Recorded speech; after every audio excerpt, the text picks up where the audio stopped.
5月财新中国制造业采购经理指数 PMI 8个月来首次跌至50荣枯线以下。这个数据充分显示了美国加征关税对中国制造业带来的冲击。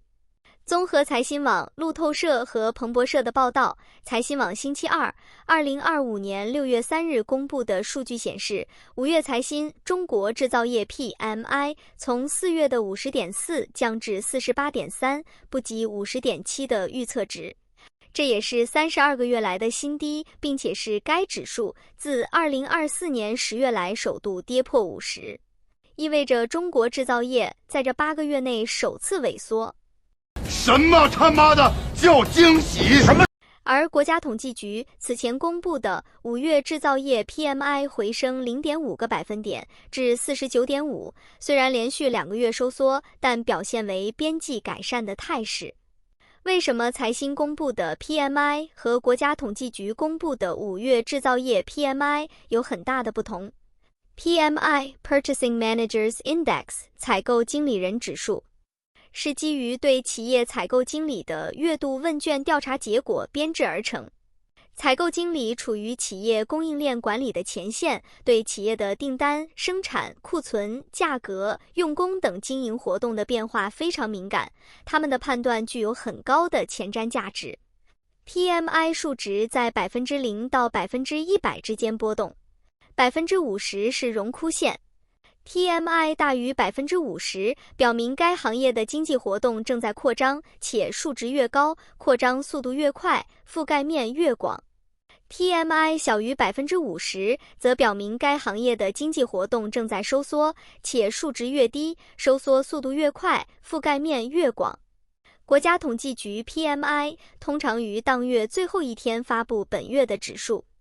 财新中国制造业 PMI 于次月第1个工作日发布，服务业 PMI 于次月第3个工作日发布。节假日不发布，若逢小长假则会略有调整。国家统计局制造业 PMI 覆盖全国31个制造业大类的3000至3200家企业，以大型国有企业、央企为主，重工业如钢铁、化工占比较高，更多反映国内基建投资和政策驱动。财新 PMI 下降 2.1个百分点，国家统计局 PMI 回升 0.5个百分点。换言之，就是说，当下的大环境是国进民退。但这么说其实也是不严谨的，因为无论是国家统计局公布的5月制造业 PMI， 还是财新中国制造业 PMI， 均处于荣枯线以下，制造业处于收缩状态，都在退，只是以大型国有企业、央企为主的情况好一点罢了。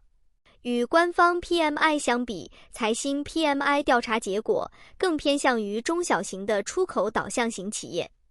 财新调查显示，面对美国总统特朗普自4月2日起加征的高额关税，中国5月新出口订单指数在收缩区间进一步下行，甚至为2023年7月以来最大的下行幅度。这使得5月新订单指数跌至2022年10月来的新低。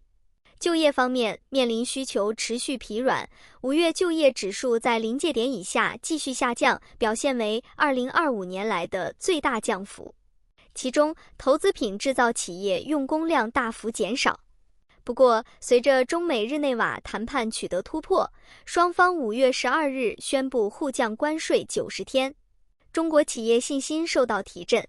5月生产经营预期指数自4月的历史低位大幅回升，但仍然低于长期均值。往后的形势会更加困难。美国对中国加征关税在2025年5月迎来首个完整落地月，这一举措犹如一记重拳，直接导致新出口订单指数跌至2023年8月以来的最低值25。在众多制造业细分领域中，投资品制造业如机械设备、电子元件首当其冲，受到的冲击最深。部分企业反馈，订单量骤减只有往年同期的 60%。这一冲击所带来的影响远远超出了单纯的贸易范畴，印证了在此之前学术界的预判，关税战并非单纯的贸易博弈，更是产业链重构的催化剂。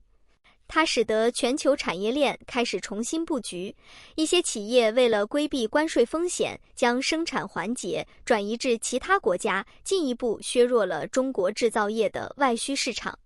尽管中国政府出台了一系列消费刺激政策，如设备更新补贴，这些政策在一定程度上对消费品行业形成了微弱支撑。但投资品与中间品需求却持续萎缩，暴露出内需的两大短板。企业扩张意愿低迷，生产指数结束连续18个月的扩张态势，企业主动减产以应对订单荒。这表明企业对市场前景缺乏信心，不敢轻易扩大生产规模，以免造成更多的库存积压。居民消费能力受限，就业指数创年内新低，裁员潮从投资品制造业蔓延开来，这不仅影响了居民的收入水平，也削弱了消费市场的根基。居民收入减少，消费意愿和能力自然下降，从而导致内需市场难以有效启动。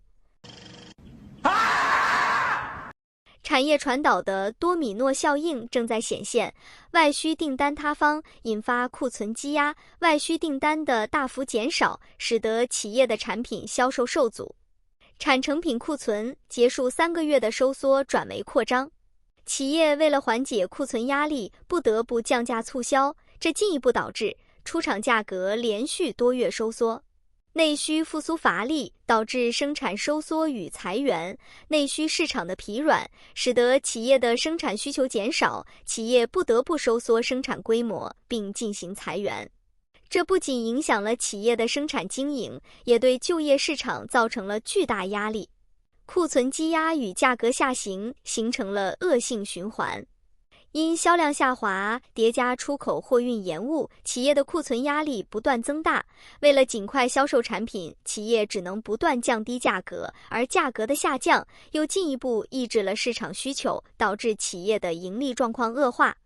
就业市场拉响警报，制造业用工量连续半年下降，部分中小企业为了保生产，优先于保就业，劳动力市场承压向消费端传导。这使得居民的收入减少，消费能力下降，进一步加剧了内需市场的疲软。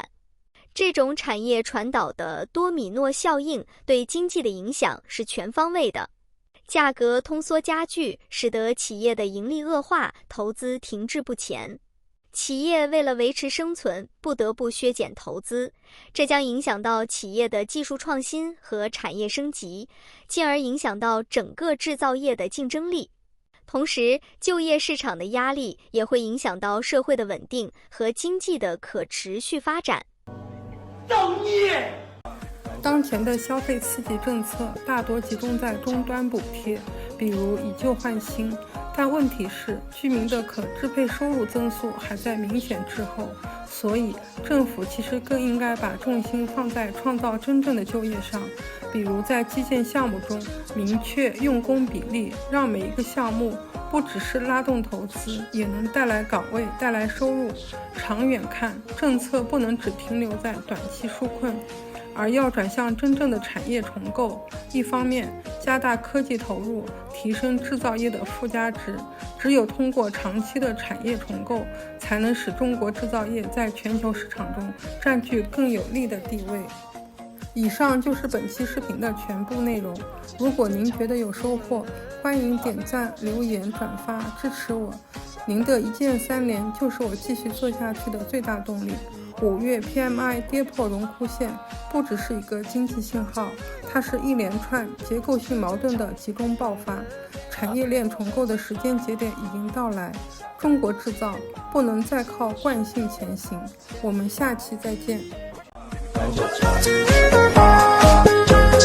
唱